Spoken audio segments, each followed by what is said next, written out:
The engine's rhythmic hum was my only companion on the desolate road, swallowed by the encroaching darkness. A solitary traveler, I navigated through the quiet countryside, the only light emanating from the feeble glow of my headlights. The clock on the dashboard mocked me. 3:14 a.m. Fatigue weighed heavily on my eyelids, threatening to pull me into an unwelcome slumber. I chided myself for choosing this desolate route. A shortcut, I had thought, but now it felt like a perilous detour into the unknown. The radio, crackling with static, emitted a haunting melody that seemed to seep into the very fabric of the night. It was then that I saw her, a lone figure at the edge of the road, bathed in the ethereal glow of the headlights. A young woman dressed in a tattered gown that billowed in the night breeze. Compassion overcame my weariness, and I slowed to a stop. She approached the car, her eyes hollow pools reflecting the pale moonlight. "I need a ride," she whispered, her voice a ghostly murmur. Without a word, she entered the passenger seat, her presence sending a shiver down my spine. "Thank you," she uttered, her gaze fixed on the road ahead. I tried to make conversation, but her responses were vague, as if her mind lingered in some distant realm. As the miles rolled by, a heavy silence enveloped us.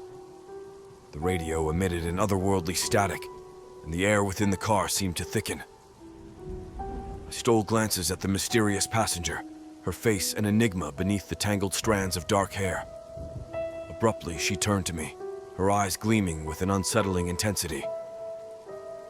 "Do you fear the night?" she inquired, her voice a whisper that seemed to echo in the confines of the car. Caught off guard, I stammered, "No, not really. It's just a long drive." A cryptic smile played on her lips, and she extended a slender hand. In her palm, she held a small, antique-looking key. "Take this," she urged, her eyes boring into mine.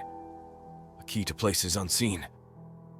A hesitant curiosity gripped me as I accepted the key. Before I could ask for clarification, the car jolted to a halt. The headlights flickered, plunging us into an impenetrable darkness.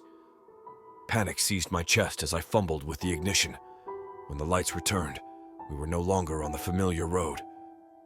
The landscape had transformed into an otherworldly panorama, twisted trees with branches that reached for the heavens, and an eerie mist that clung to the air like a spectral veil. The mysterious woman pointed into the distance. "The pact is sealed. Welcome to the Midnight Realm, where reality and dreams entwine." I felt a surge of unease, but the car seemed to move of its own accord, navigating the spectral landscape.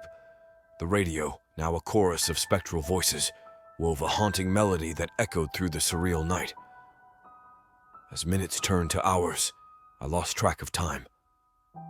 The woman beside me spoke of forgotten realms and ancient pacts, her words a mesmerizing incantation. The car weaved through the ethereal landscape, and I realized that I had become a passenger in a journey beyond the realms of the living. The key in my hand pulsed with an otherworldly energy, resonating with the heartbeat of the Midnight Realm. The mysterious woman vanished into the mist, leaving me alone in the car, hurtling through the unknown. The road ahead stretched endlessly, a ribbon leading to destinations unseen. The Midnight Pact had been forged, and I was but a wanderer in the enigmatic labyrinth of the night, bound by a key to realms untouched by the light of day.